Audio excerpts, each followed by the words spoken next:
privatization is effectively a default. Stephen Munchkin said, and I quote, "That doesn't make sense. The government should honor all of its obligations and the debt limit should be raised." Kevin McCarthy's had dozens of gaggles and press conferences about this. Is that at all instructive to the president, who has been somewhat media shy, in terms of controlling the narrative here around this? I feel strongly by saying this. The president is certainly not media shy.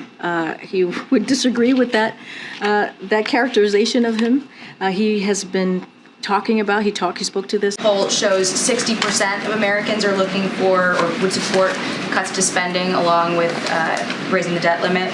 Have you seen that polling, and what do you make of that? So look, this is what I believe Americans understand. They understand that they want to make sure that the government, that we are working for them, right? We're working on making sure. Look, this is a president who has not taken a back seat when it comes to deficit reduction.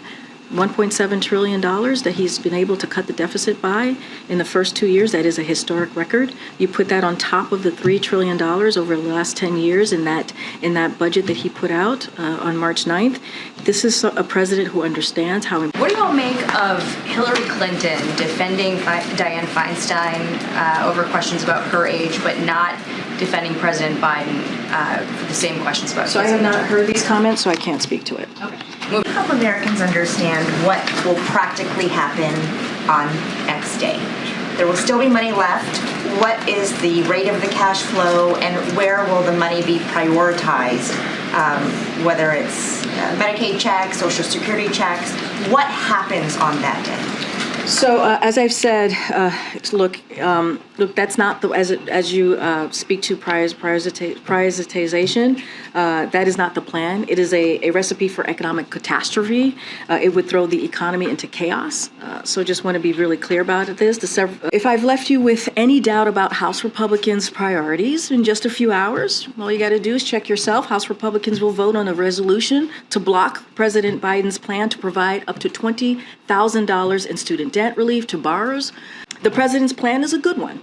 It's a popular one, and it will help prevent borrowers from default when loan payments restart this summer.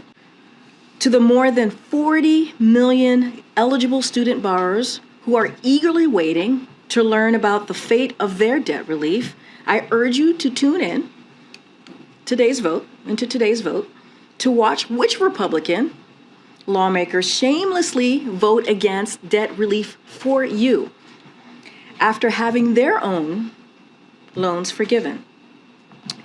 And know this, President Biden won't stand for it. He will not stand for it, and he will veto this bill.